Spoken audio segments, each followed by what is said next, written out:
कल एक और साथी यहां पर कह रहे थे कि मोदी जी की गारंटियों का क्या हुआ। साथियों, वैसे तो आपको हक नहीं है कि मोदी जी की गारंटियों पर आप कोई प्रश्न चिन्ह उठाएं, क्योंकि आप ही की सरकार ने 2015 में वेबसाइट से अपना घोषणा पत्र अपने आप हटा दिया था, ये आपको अच्छी तरह याद होगा। लेकिन फिर भी आप किस हैसियत से, किस ताकत से, किस बात के मुद्दे पर आप मोदी जी की गारंटी पर बात कर रहे हैं? मोदी जी की गारंटी पर प्रश्न चिन्ह उठाना आपकी कुव्वत में नहीं है, क्योंकि मदिरा पर बिके हुए लोग और भ्रष्टाचार पर टिके हुए लोग बरगद की बात करते हैं, ये गमले में उगे हुए लोग। आप किस हैसियत से, किस ताकत से मोदी जी की गारंटियों पर प्रश्न चिन्ह उठा रहे हैं? और मोदी जी की गारंटियां तो हर प्रदेश में पूर्ण हो रही हैं। अब दिल्ली की बारी है।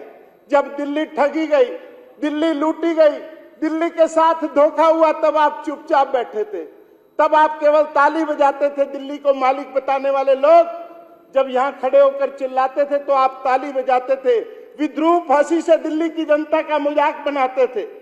और फिर आपके बारे में तो स्पष्ट है, 10 साल के 11 साल के कुशासन में आपने जो जो करतूतें की है, मैंने अभी किसी का नाम नहीं लिया है, लेकिन आपने जो जो करतूतें की है वो जग जाहिर है। ऊंचे लोग सियाने निकले, महलों के नीचे तहखाने निकले। आपके तहखानों का सबके सामने जिक्र आया। ऊंचे लोग सियाने निकले, महलों के नीचे तहखाने निकले। निशाना था सबकी जद में, किसके ठीक निशाने निकले। आपके पास तो मौका था, आपके पास सारे अवसर थे कि आप दिल्ली की सेवा करते, लेकिन आपने दिल्ली को शराब नगरी बनाने में कोई कसर नहीं छोड़ी। निशाना था सबकी जद में, किसके ठीक निशाने निकले। जख्मों का अंदाज नया था, दर्द वही पुराने निकले। पकड़ा था जिनको हाथ समझकर, वो केवल दस्ताने निकले। दिल्ली की जनता को समझ आ गई, मोदी की गारंटी को उन्होंने मोहर लगाकर बताया है कि केजरीवाल का झूठ नहीं चलेगा, केजरीवाल का फरेब नहीं चलेगा, केजरीवाल की झूठी सरकार के वायदे नहीं चलेंगे। जो झूठे कमरे बना बनाकर उन्होंने शराब की दुकानों से और उसके बाद हर मद से कुछ न कुछ किसी की जेब में गया है, अभी वो जेबें खाली होने जा रही है। आप कुछ दिन पहले कह रहे थे कि कैग की रिपोर्ट एक साथ पेश कर दो। कैग की 14 रिपोर्ट अगर एक साथ पेश हो गई तो आधों को हार्ट अटैक आ जाएगा।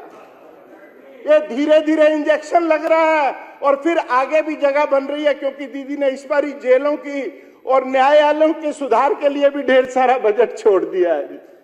दीदी, मैं आपका धन्यवाद करता हूं। आपने अनेक ऐसे मदों पर रुपयों का प्रावधान किया है, फंड्स का प्रावधान किया है जो लगभग कई वर्षों से अछूते थे। यमुना की सफाई के लिए, बुजुर्गों की दवाई के लिए, सड़कों की सफाई के लिए, बच्चों की पढ़ाई के लिए आपने हर मद को छूने का प्रयास किया। और सबसे ज्यादा साधुवाद देता हूं हमारी हिंदू संस्कृति में, हमारी भारतीय संस्कृति में जिस गौ माता को पूजा जाता है उसकी गौशालाओं के लिए आपने आवंटन करके एक श्रेष्ठ काम किया है। और मैं इस अवसर के माध्यम से अध्यक्ष जी, आपको, पूरी कैबिनेट को और पूरे सदन को बताता हूं कि 5 वर्षों में इस बजट के माध्यम में पहले वर्ष में ही जो बदलाव दिल्ली में देखने को मिलेगा, निश्चित रूप से हमारे बच्चों के लिए, हमारी आने वाली पीढ़ियों के लिए एक सुगम रास्ता प्रशस्त होगा।